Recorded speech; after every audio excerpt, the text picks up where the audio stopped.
I just wanted to share my perspective on how I see or how I perceive wealth it can be achieved or attained in your environment or in your country. Each country has got its own business environment. Therefore, it's not a one-size-fits-all. So if you are from Malawi, your business environment is different. If you're from South Africa, the business environment is also different. So I can't be able to talk about business environment in Zambia or other countries because I've never lived there, but I've lived in South Africa, and I'm also being a Malawian, I've lived in Malawi. I did not do much business in South Africa, but I have done business in Malawi. There are reasons why I was unable to do business in South Africa. It was a bit tough for me to actually understand the business environment there. And whenever I hear young people in the South African business groups complaining about how tough it is to do business there, I do understand 100%. It's not an easy environment. So I would like to just actually explain it based on my understanding. Okay, so first of all, it's very important that young people should be focusing on starting business. Because if Africa is going to be liberated from the challenges that we're facing, we need to create a lot of business people. We also need to create a lot of entrepreneurs. Now, if young people are not going to start to venture into business at a very young age, it's going to be very difficult for Africa to attain its ambitions. So young people need to take part and venture into business, more especially at a very young age. I believe that the youth in Malawi, they have the best opportunities for them to start a business and even grow a business. The same with the young people in South Africa.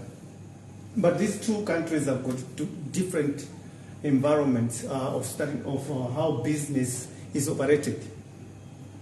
All right, so for me, I've been thinking, many times, and been thinking to say, how can I be able to grow my business to grow into a big corporation? How can I be able to achieve that? How can I be able to start a business in Malawi from scratch? Because with me, I started a business from scratch. I didn't have much capital when I started the business. When I came back from South Africa, I was going to be in property. I sold 2 houses, but eventually, lost all the money. I managed to work with a certain corporation, and I was like a consultant while I was trying to grow my business again. And eventually, when I left that corporation, I was able to,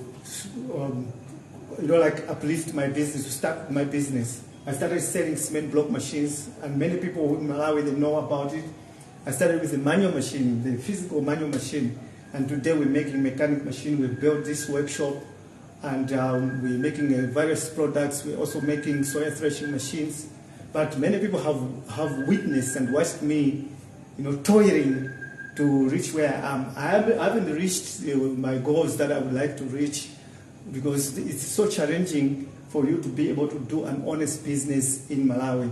So as it is very challenging to do honest business in South Africa in terms of starting from small to grow your business. But these are the things that I learned when I started my business, and I was struggling most of the times. And I said to myself, if I want to be able to rise my business and get up there and lift my business, how do I grasp the opportunities that are there in the country or in my country? And I think the ideas that I discovered, some of the young people in South Africa can also be able to actually look at the same concept and then implement it in their country. I will also explain to them how different it is and how you can implement this in your country. Even if you are in Zambia, or you're in Nigeria, or you are in Rwanda, or wherever you are, it all works the same. That's, for me, what I've discovered. All right, this is what I've discovered. I've discovered that each country has got rich people. So the rich, they are up here.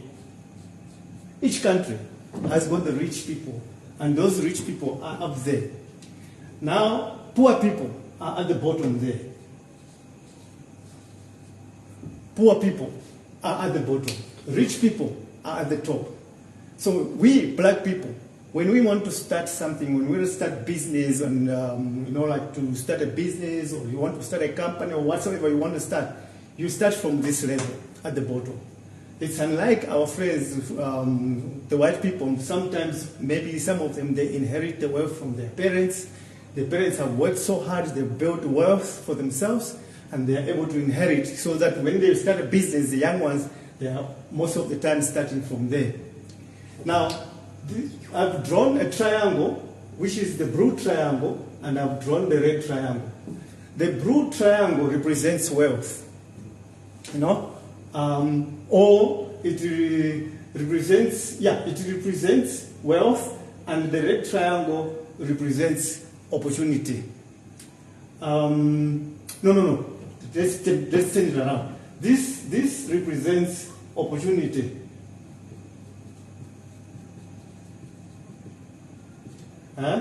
And then the big one represents wealth. Wealth, I can say, money, which will be interpreted as competition, or opportunity, or wealth, opportunity. Okay, but this is how I explain it. Is that when you are at the bottom, the chances of you to be able to accumulate wealth, or which can be money, to get money when you do business, the chances are very, very small. So that is why you find that the triangle is very narrow at the bottom. But when you are operating there, the chances for you to be able to acquire money are very easy. That's why you have heard this concept that says the rich get richer, the poor get poor. Meaning that when you are here, what is just going to happen to you is just sometimes you just going to get poorer and poorer and poorer. But when you are there, you just get richer and richer and richer. So people who are doing business and they become successful and become rich, they are operating from that level. That's where they operate. But the small businesses who we will always struggle most of the times because we operate at the bottom here. Why is it that some of us, when we are starting a business, we're starting from this level, and it's very hard for us to rise to get to that level? We struggle because when we start a business, I can give an example, like for example in South Africa. In South Africa, there was an idea called the quota idea that was started there. The first people who started the quota, they became so massively rich with it because they were the first people who came to with this, or who jumped on this opportunity. So most of the people who are doing quota business, they're doing it from the bottom here. They're not doing it there. So they're doing it in the location to supply the quota to the people. So the first people who started, because they were the only ones to start the business, they made a lot of money. But then suddenly many people at the bottom there discovered that this guy is making money doing business with quota. So many people started doing the business of quota. So the competition became so high. Now, when you do business in the location or you do business from the bottom, the amount of money that is circulating here is very, very little. Because the money that comes to these people, it comes from those people up there. It comes from those people. Because many of the people who are in the locations, like in South Africa location, Malawi location, many of them, they work for these people who are up there. They work for big, wealthy companies like banks and all those kind of things. So they're getting paid there, the money. Then they bring it down here. And then the small little businesses will be scrambling for this money. So the competition is too high. Therefore, for you to become very wealthy, running a quota business in a location can be very, very difficult. For you to become very wealthy running a business, any type of business in the location, or servicing people who are on this level, it becomes very, very difficult. So for the only way that you are going to be able to become wealthy or to prosper, to make your business prosper, you need to be doing business with the people up there. So you need to move out of this category and start doing business with the people up there. And you will notice that when you are going up there, the competition that you are getting here, it becomes less and less as you go out. So you will see the triangle is becoming very narrow at the top. At the bottom here, the triangle is big because now the opportunity is being shared by many people. But when you go there, the competition, the people that you compete with to grab this wealth that is here, the people become less and less and less. So you'll find that in any country, rich people are lesser than poor people. And it's obvious. So they're lesser than poor people. So the amount of money these rich people, they compete with one another up there is so much. So it's just a lot of money. But poor people, the amount of money that you're competing with one another here is very, very little. So how to grow your business? If you want to grow your business, it means now you need to target these people at the top.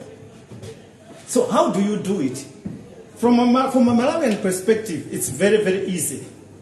Because now, in Malawi, the people who are at the top there, who have got the money in Malawi, they are what?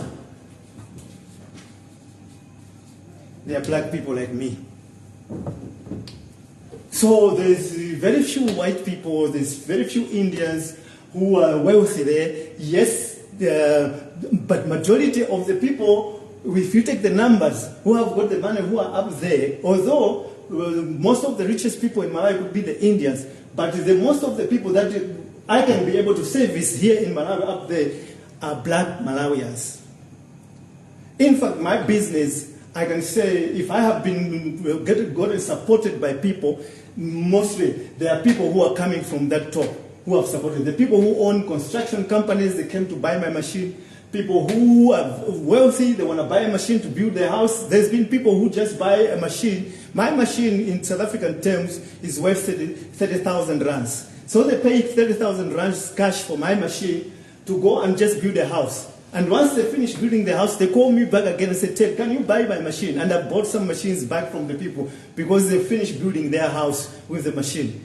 So it's very, very easy for me to be able to service these people.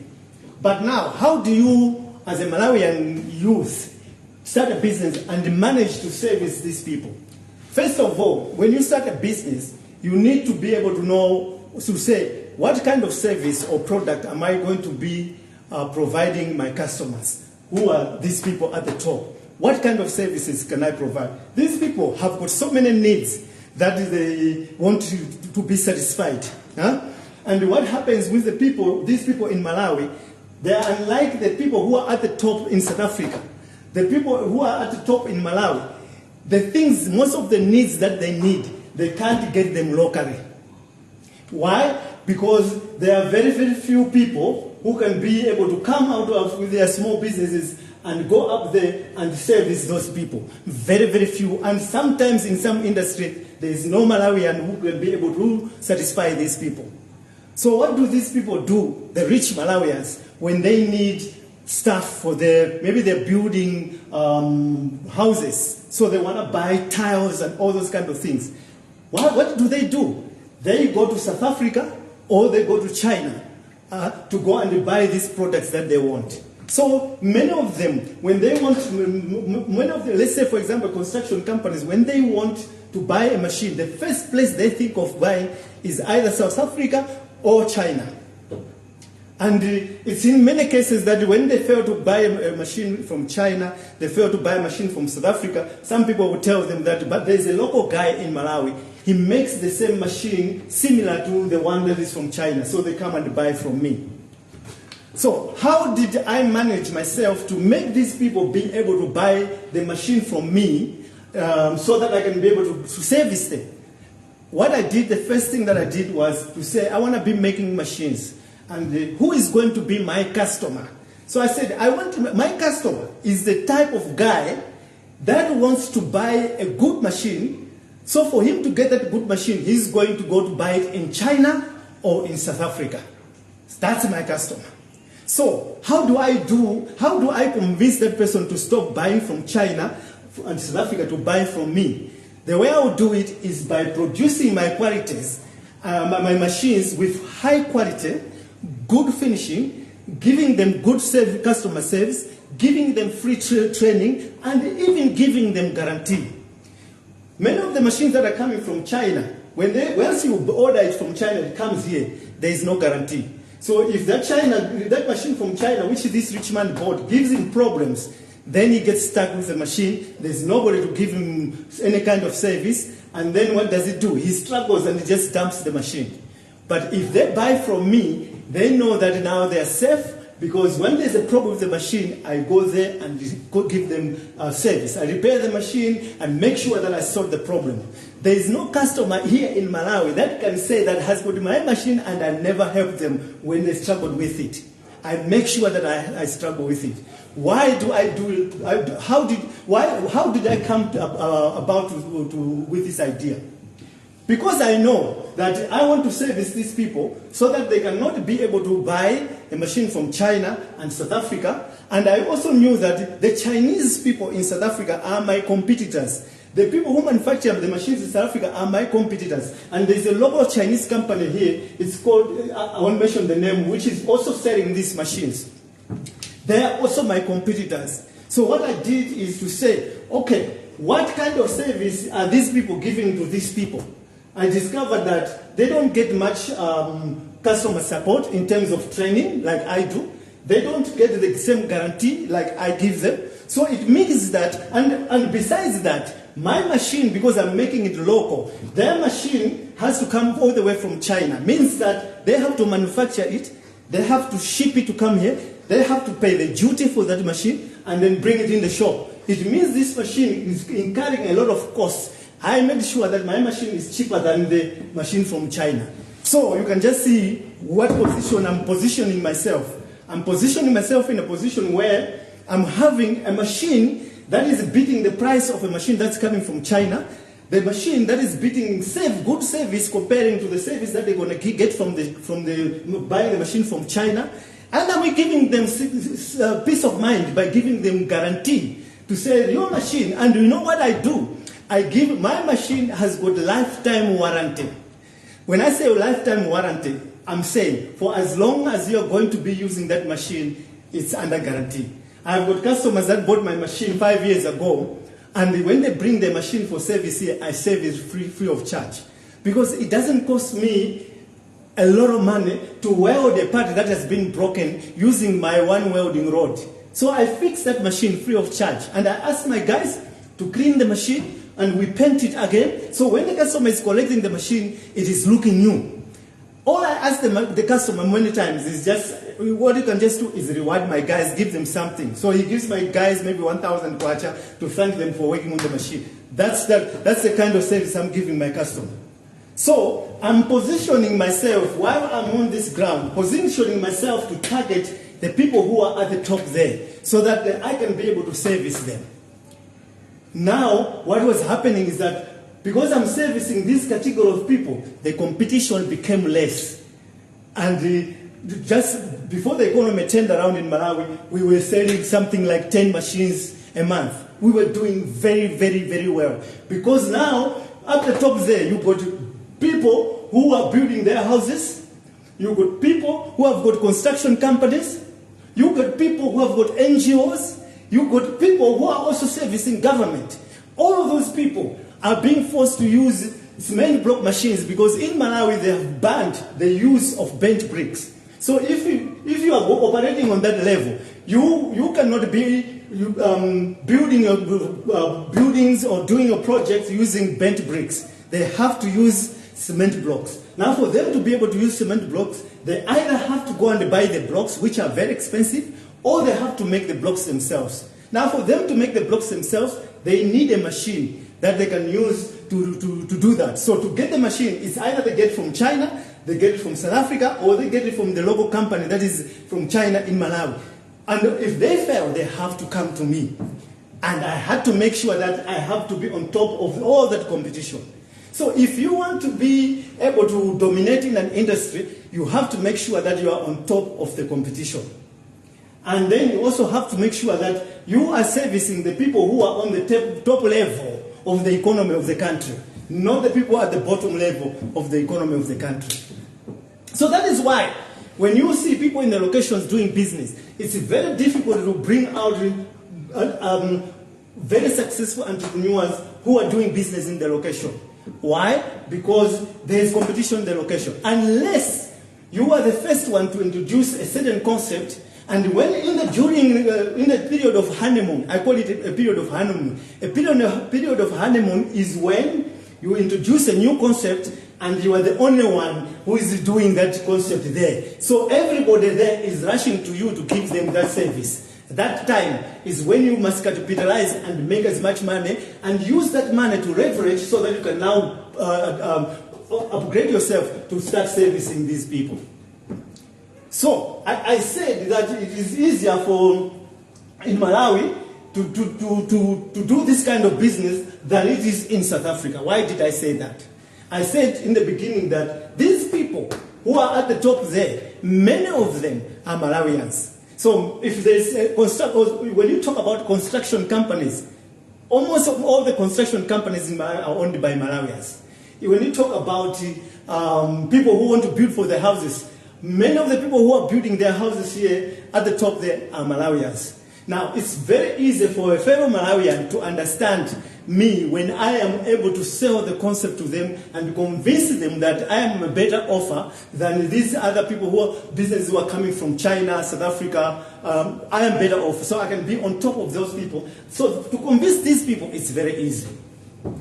But for a young entrepreneur in South Africa who wants to rise from here to be there, it's very, very tough.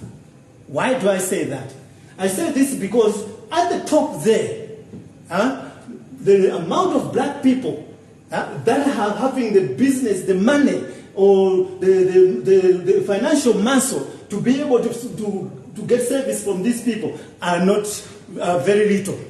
Because many of the people that are able to have this money so that you can be able to deal with, many of them are non-black people. So they are not black people.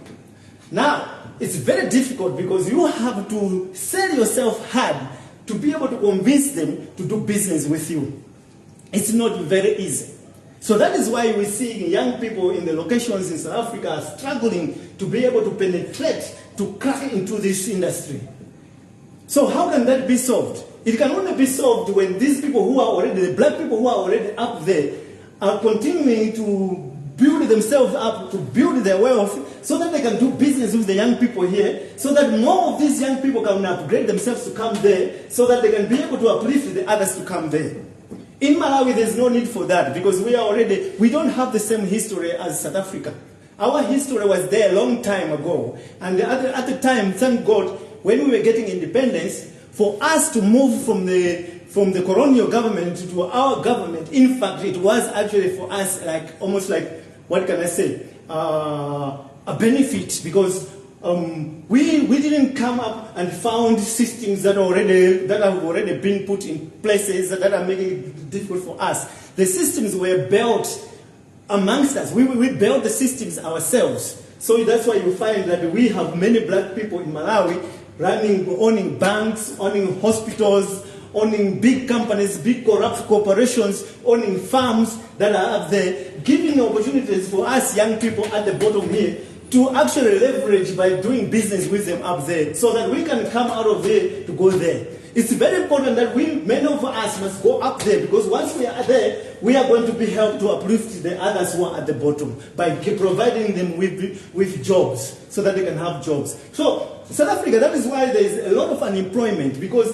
the people that are there who can help these people by providing them with employment are very few. And I understand that most of the young people in South Africa, when they make money, they're not reinvesting in the communities where they come from. They're not reinvesting the money back. So some of them are taking the money outside the country. Some of the people are just enjoying the money. And then it is making it very difficult to uplift these people at the bottom. So that is why it is not easier in South Africa to to uplift yourself from here to go there than it is in Malawi. In Malawi, it's very, very easy. All we need to do is to make sure that you satisfy these people who are at the top, and make sure your product is so good and so superior that these people must think, why should I go to China? Why should I go to South Africa to get this service? Once you do that, you have cracked the business industry in Malawi. So I hope that you have made it clear and you can understand it very easily. In South Africa, it's difficult because there in South Africa, these are the rich people in South Africa. There is this kind of line. You have the blacks, you got the whites, yes, you got the Indians, whatsoever, but the white community is the ones that are dominating. They are the ones who are running the economy of the country. Now, it's very difficult for you to be able to penetrate there, because then, if you want to harness that wealth that is there, you need to be able to crack into that industry. So how can a young black South African be able to crack in that industry? It's very difficult, because when I watch, I'm in a lot of groups of South Africa where the young people are sharing business ideas. I've even shared this concept that I'm going to do my life, and I've posted there, but my post has been rejected. Unfortunately, many of those groups that side, they don't want people from outside to come there and contribute with them, to share ideas with them. They believe that they can only share their ideas amongst themselves. But what are they forgetting? That, like for me, because I'm in their group, I'm also learning a lot from them. But what is happening is, we outside, we are learning so much from them, but they're learning nothing from us. You see? So I went there, but they've rejected me. They don't want to see my live video. But still more, on my YouTube channel, I've got a lot of young South Africans who are following. So this video is going to be shared on my YouTube channel, so they will be able to watch it. How can a young black South African who is at the bottom here crack it there in South Africa in the environment that is today? The first thing is to actually clear your mind. You know, life is about choices. I always tell my children, life is about choices. I always tell my team here, life is about choices. You can make a decision to say, I don't want to do this, or I want to do this. I want to become wealthy, or I don't want to become wealthy. So, many of the young people in the groups of South Africa that I'm watching, when they start talking about the business environment in South Africa, I hear many of them talking too much negative about the white community. They talk a lot of negative, in a sense that because they talk a lot of it, they shut themselves up, that they will not even be able to see opportunities in their community. There are very few people, few blacks who are here, who are doing very well. They are not doing very well because they are harnessing their wealth from here. They're doing very well because they are harnessing their wealth from here. That's why they're doing very well. And you'll find that some of the big guys who are doing well, like Vusi Tembakwayo, many of the South Africans, they call him sellout. They call him sellout because he deals with the white people. But now the white people have got money. So if you don't want to do business with them, how do you expect yourself to come out from here and get there? It's going to be impossible. You have at a certain point, be prepared to work with these guys. If you don't want to work with them, there's a problem. You want to change your life. You want to uplift yourself. You want to be up there. So why not do it? If you are going to find, not all white people are bad. There are some people where maybe they are bad, but not all of them are bad. So it's your duty to find those good ones and work with them. And you know what? Many of them are willing to work with you. Why? Because they can have an opportunity to harness some of the opportunities that are here. But many of the young people, they don't want to work with those people. And many of the young people, they don't want to learn with some of the foreigners that are amongst them in the community together with them, that you're competing with in business. You don't want to learn from them. Now, you find that some guy comes from outside, goes into your community, starts a small business, and he harnesses a little bit of finance. Then he goes to the white community, and he finds a partner, he partners with a white guy, and he's doing well, and he's living up there. You understand, guys? I know this is being talking to you. This is something coming from a guy who is a foreigner, who is regarded as a foreigner. But you know what? I am not a foreigner because I'm sharing this from Malawi. I'm not sharing this from South Africa. I'm sharing this from Malawi. I lived in South Africa a long time. I left. I'm now in Malawi. Now I'm sharing this knowledge to you. So please don't think like, he's a foreigner. Why is he doing this? No. Open your mind. How can you be able to find somebody to partner with who is in this area? There are so many ways that you can partner with. I can give an example. I have a YouTube channel, and my YouTube channel is called Block 929. So I've been sharing my wheelbarrow on that channel. A certain young man from South Africa called me, and he said, you know what, Ted? I like your wheelbarrow. If that wheelbarrow can be here in South Africa, I think it can do very well. I said, really? He said, yes. So he asked me, he said, Ted, how can I learn how to make that wheelbarrow? So I said to him, no problem. I'm busy formulating, materials that can be able you can use to teach you how to make this wheelbarrow. It's going to be video and templates and all those kind of things. But because you are the first guy that is approaching me, I am going to give it to you, that package, at only 1,000 rands. Only if you find me at least 30 people who are also willing to buy this package.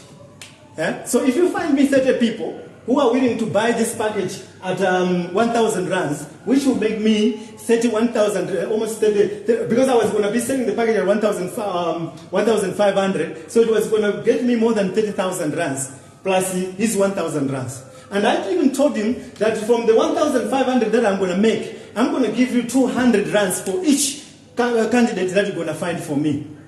The guy wasn't willing to go for the deal. In fact, what he said to me is he wants a discount on the 1,000 rands. So I said, my friend, I can't give you a discount on the 1,000 rands. What you're forgetting is, I'm going to give you knowledge that's going to make you a lot of money. Because once you learn how to make these wheelbarrows, you can be able to sell these wheelbarrows in the rural areas in South Africa and make a lot of money. You will make more than the 1,000 rands that I'm offering you. The reason why I'm taking a chance to do it, because the more I'm from Malawi, so if I end up selling 500 wheelbarrows, 500 packages to South Africans, that's a lot of money for me in rands. So that's why I'm prepared to do this. And then we continue conversating. So I said to him, he said to me, you know what? The other reason why I was thinking of making this wheelbarrow is because I work for, he says he works for Metro Rail in South Africa. And Metro Rail is actually using a lot of wheelbarrows. That's what he told me. He says every month they're buying new wheelbarrows because wheelbarrows are not lasting. So I said, is that the truth? He says, yes, at our company, at the backyard, there's heaps and heaps of wheelbarrows. So I said to him, no, my friend, you don't have to make wheelbarrows to sell to Metro Rail. What you can do is, you go to Metro Rail and you tell them that you want to be repairing those wheelbarrows for them. He said, really? I said, yeah. Because in the beginning, when I was making my wheelbarrows, I needed the handles for the wheelbarrows. So what I used to do is go to the scrapyard. And at the scrapyard, I find that people have sold it, they have dumped an old have scrapped a wheelbarrow. But the wheelbarrow body is broken, the tires are broken, but the legs are okay. So what I used to do, I used to go to them and ask them, how much can you sell me that wheelbarrow? They'll tell me, you can get 6,000 kwacha. I buy that wheelbarrow, I bring it here, I dismantle it, I take the basin, I throw it away, I sell it for scrap, I take the old tire, I throw it away, then I take this handle, I take my grinder, I grind it nicely and clean it, and I spray it, and I make a body for it, I put a tire, I sell it for 160,000 kwacha. That's what I was doing. So I told him, go and tell them that you can be repairing those wheelbarrows. Then you can say, if a wheelbarrow in South Africa is selling for 1,500 rands, you can sell that wheelbarrow, you can repair that wheelbarrow and charge them 300 or 450 rands each wheelbarrow. Now imagine you say there's a heap of wheelbarrows. Then you tell them that by you going there to repair the wheelbarrows, you're saving them money. Instead of them spending 1,500 wheelbarrows for wheelbarrow every month, they'll be spending 450 for the old wheelbarrows that they had.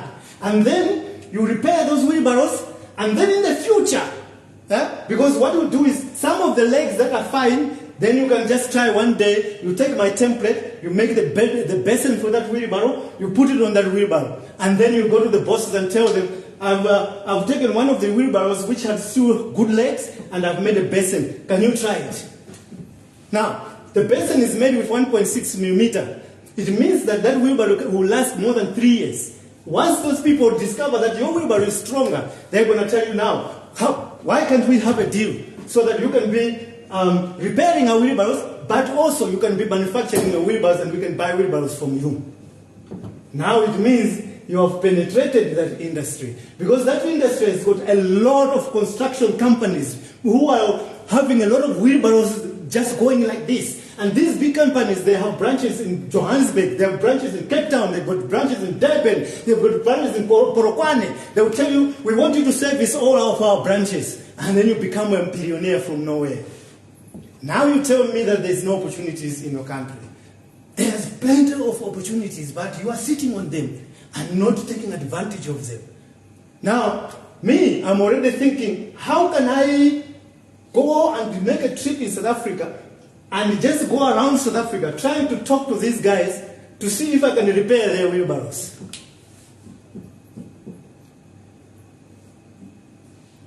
I got you there, huh? Imagine if I can come there. I've got the papers there already. I'm married there. I can come there.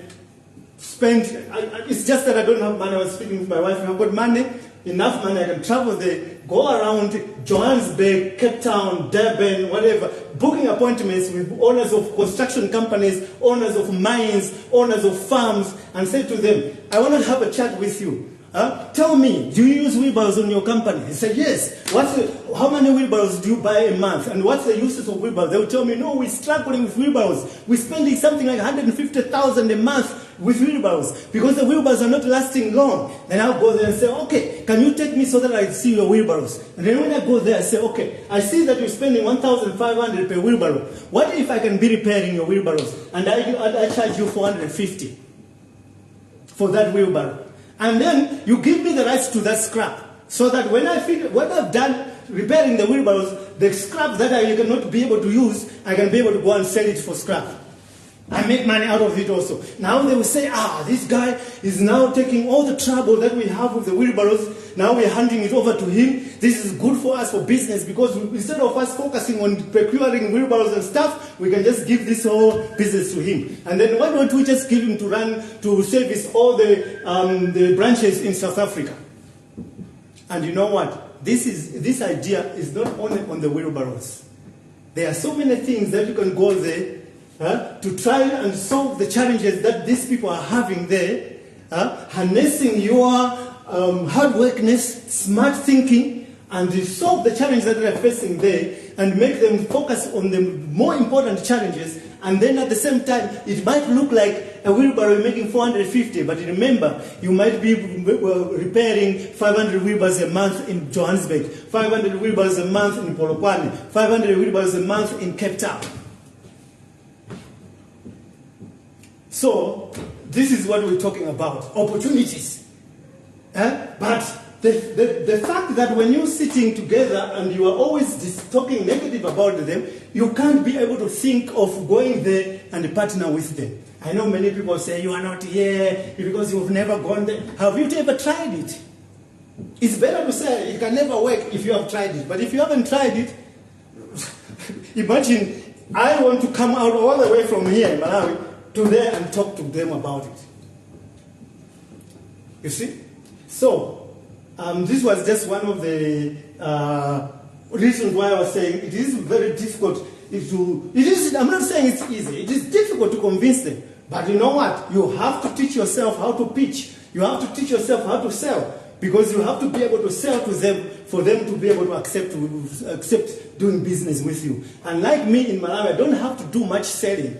Because already the people are having a lot of frustrations to be able to order these things from China. Now me, I'm just a solution to them. So it makes it very easy for me in Malawi to convince these kind of people to do business with me. But you, because these guys might have some other options and stuff, you need to be able to convince them. So to say, you know, if you take my service, it's going to save you money in this way, and it's going to save you time in this way. And these people, they understand that time is money. So if you can tell them that it's going to save them time, it's going to save them money, all the trouble that they face, they are sorted. All they have to do is now focus on worrying about other things and never worry about a wheelbarrow again in their lives, in their entire lives. And then, when they give you the business to be able to repair their wheelbarrows and also to be able to buy your wheelbarrows, you save money, and the money that you're going to leverage from it, you go to China and go and buy a machine that is going to help you to bend the sheets for the wheelbarrow, the machine that's going to help you to bend the legs for the wheelbarrow. So within a short time, you are now manufacturing real wheelbarrows than the ones that we're making with welding and stuff. And from nowhere, you're a billionaire, supplying wheelbarrows in the whole South Africa. It sounds like a pipe dream, is it? Yeah. When I left South Africa and said I'm going to Malawi to start a business, it sounded like a pipe dream. When I came to Malawi and said I want to start a business in the cement block industry, it sounded like a pipe dream. But today I'm able to do business. I'm not like the richest businessman in Malawi, but at least I can buy food, I can take my kids to school, I can build a workshop, I can run my workshop with solar and all those kind of things. Because I dreamed and I took action from my dreams. So that is solving the problem of what? Why it is difficult in South Africa to leverage yourself up to there. But I've even give you a solution to that. Now, number 3, why South African youth are more privileged. So all these things that I was sharing now is the privilege. You are more privileged because you are in an environment where everything works. The system works. You know? Yes, maybe there's problems with electricity, but most of the stuff works. The banking system works. When you want to take a loan in South Africa, if you just have to have, okay, first of all, for you to be able, I remember I can give an example in South Africa when I was staying there with my wife. Whenever there was a funeral, and the people on the funeral day, they needed to dress up. And you know, funeral, you don't prepare yourself. It just happens by accident. But then you can't go to a funeral if you're not dressed up. But during the day of the funeral, everybody was dressed up with new clothes. Why? Because you've got a job and you've got a pay slip, you can just go to a shop and you'll be able to, through your account, to get clothes on credit. It never happens in Malawi. Because you've got a job and you've got a stable salary, you can go to a bank and get a personal loan. It never happens here in Malawi. Some of the people have been working in Malawi for many years. They've never been here, had their loan approved, ever. But in South Africa, once you take a loan with a bank and you are paying very well, you are paying more than what you are supposed to pay, and you finish your loan very quickly, the next month, many banks started offering you loans, even bigger than the loan that you took last time. That's the privileges that you have, guys. You are privileged because you are living in an environment where the system works. And even to do business with these people, if you are organized, if you know what you're doing, if you're a good salesman, you know how to sell, you understand customer service, you're always on time, it's not difficult to do business with those guys up there. You know, sometimes when you do business with them for a couple of times, they can actually be giving you products on consignment. That's what these guys do. It's difficult for me, for these guys to be doing that with me in Malawi. It's very tough because the economic environment is very tough. But in South Africa, everything works. It's very easy for you to start so many types of businesses. And maybe the hassle is when you want to start a business, there's too much bureaucracy comparing with Malawi. You have to do too much paperwork for you to be on the foot to start a business than in Malawi. But once you've done that, everything is just so smooth. The environment favors you as a South African to do a business in your country because you've got the papers, you've got the ID, you've got everything. You have the bank at your disposal that you can actually go. Yes, people are going to say, but the banks don't give a loan for business. Yes, if you go to a bank and you apply for business loan, yeah, there's barriers there that will protect and that will make it difficult for you. But you find that some people in South Africa, they need 30,000 rands to boost their business. They go and apply for business loan. You're not going to be approved. Why not go and get a personal loan? personal loan and use that 30,000 for your business. There are some people who can even qualify for personal loan up to 100,000 rands. Hey, no, Ted, if I want to do business, use the money for business, why should I go and take a personal loan? That is against, that is not honest. Not these guys, they don't do that. The money is money. They use the credit card for business. They use the personal loans for business. You use your personal loan for business. The bank doesn't care. As long as you are going to be paying every month, the bank doesn't care. So, that's a privilege. There's even more and more privilege that we can talk about. What are the other privilege? All the young kids from other African countries, they go to South Africa to go and buy materials for stuff for them to do business in their countries. Malawians come to South Africa. Zimbabweans come to South Africa to buy things. Botswana guys come to South Africa to buy things. Why don't you guys start thinking and say, a person must come all the way from Malawi to buy goods and take them back to Malawi? Why don't I take the goods to him in Malawi?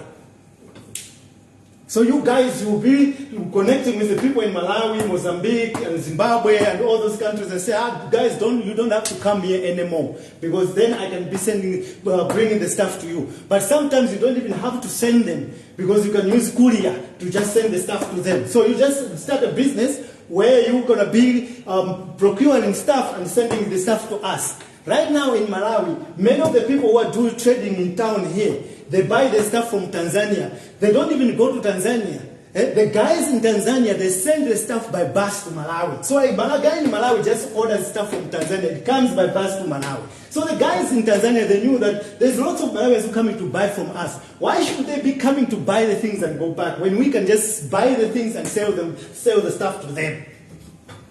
You've created opportunities for them, for yourselves. You are so privileged. You haven't discovered it yet. You need somebody from outside like me to reveal this secret to you. So, why South African youth are more privileged than Malawian youth? Because Malawian youth don't have the opportunity to have stuff, because they're traveling all the way to get the stuff from you because they can't get it here in Malawi. And even you in South Africa, because of your banking system, you can order stuff from China. So you can come to Malawi and say, what stuff do you need from China? The Malawian guys will tell you, we need this. So you guys from there, you can order the stuff from China, come to South Africa, and then you send them. There's a lot of buses traveling every day from South Africa to Malawi. You send it by bus to the guy in Malawi, and you're making business. Hey, I'm revealing so much today. Huh? All right. Why Malawi youth need to come back to Malawi? Now I want to talk about Malawians who are in South Africa now. I always tell when the young people say, Ted, I want to go to South Africa, I tell them, don't go to South Africa. Stay in Malawi because the opportunities are here in Malawi. They laugh. I understand. It's very difficult if you are born in Malawi and you have never traveled for you to be able to see the opportunities that are in Malawi. So I always tell them, go to South Africa. But don't think in your mind that when you go there, you're going to go be able to get a job and make a lot of money. Because those days are over. It's very difficult for a Malawian young person to go to South Africa and be able to get a good job that pays him well and be able to buy stuff or to start a business in Malawi and come back with money. Most of the young people, when they come back from South Africa, they come with nothing. It's very, very difficult. You know why it is difficult? Because you know what? The South African young people have realized that if they don't work, they're not going to survive. So they have started to look for jobs, they've started to work. And another thing is, because these people are very innocent, the white bosses have started to discover it's better to employ a South African than to employ a foreigner. Because these young foreigners who are coming today, they are not trustworthy anymore. Many of them are coming there, they start working at the company, they steal, they run away. Now these people have started discovering that you can't trust the foreign people anymore, because once they rob you and they run away, you will never be able to find them again. So that is why it is becoming difficult for young people when they go there to get a job.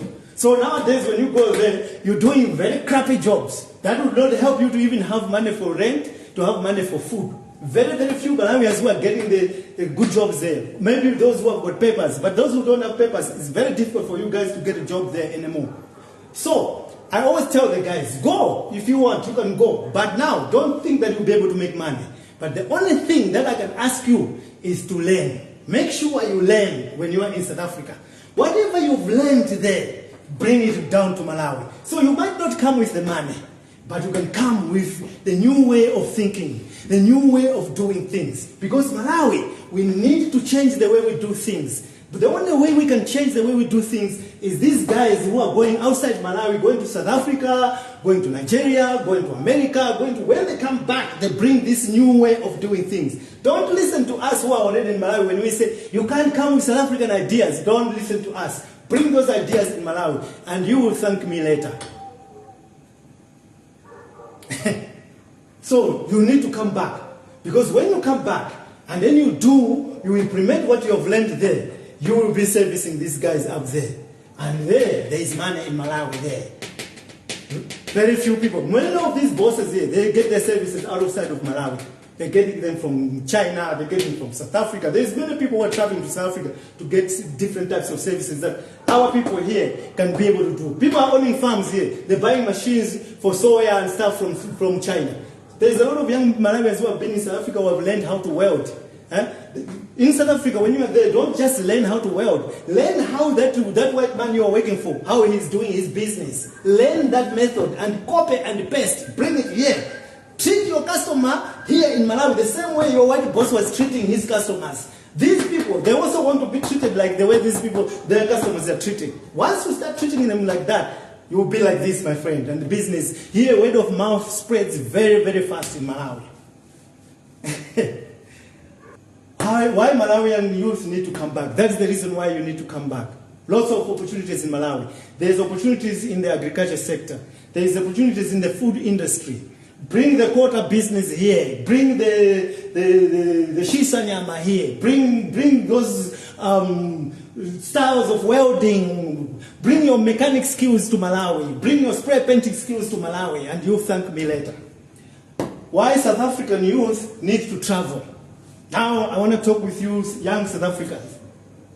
You need to now understand that you have to learn new ideas from outside your country. Because when you learn your ideas from outside, when you come with them in your country, they become new ideas. They become new perspectives. And that is why when the foreigners are coming there, you think they're taking away your business. Because what they're doing is they're just bringing the new way of doing things. Yeah? So they give you competition, because now you find out that if you go to Congo, you go to Malawi, you find that a young man has got a container in the location fixing fridges. If you go to South Africa, how many young South Africans are fixing fridges? Yeah? If you go to Congo, you come to Malawi, you find the young man has got a container and he's repairing TVs. How many young South Africans are repairing TVs? You understand what I'm saying? So if you travel, you come here and you see, young people here, they do this. Young people are owning studios. Young people in Malawi are owning studios. Music studios, photographic studios. Some of them, they even come to the malls. And then they do their HD photographs and taking pictures of people making good money. Young people are doing video editings. They're doing music videos. Here the music videos are done by young people in the location. All those music videos you are seeing in Malawi for Malawian musicians are done in the makeshift studio at the back of the house in the location. So you come here, you learn, okay, these guys do this. Okay, I'm going to take these ideas, I want to introduce it in the location. You come to the location, you introduce the idea, you are the only one who is doing it. And there's no competition. You have a honeymoon. There are some ideas that even people will find it very difficult to copy you. So you need to travel. Very, very important. Not because you're going to go and do business, but you might go there and learn something. Another way of learning is traveling. All right. So I think I've managed to share how you can harness opportunities in your country. So one last message that I would like to say is, I think Africans, we need to start working together.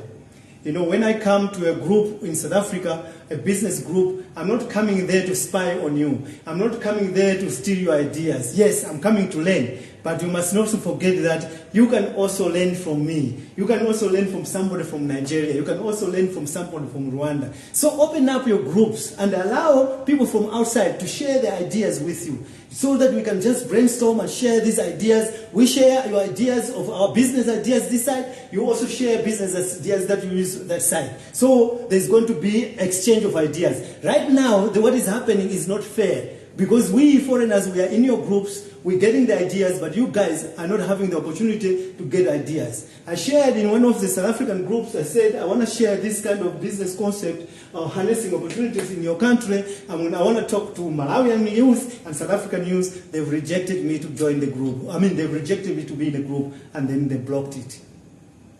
Okay, maybe they wanted me to ask them to say, okay, make arrangements and stuff, but I just shared that I can do that, and I was not going to be doing it on the group, but I was just trying to make sure that people can come maybe to my profile, and then they can be able to watch this and learn something.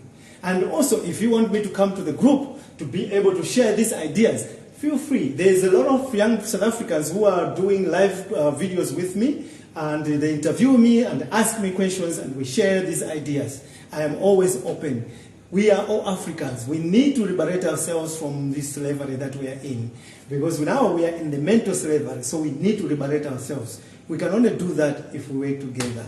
So if you have got any comments, please don't forget to share. If you've got, otherwise, come to my YouTube channel, Block929. When you come there, you like, share, subscribe. And don't forget to leave a comment. Thank you.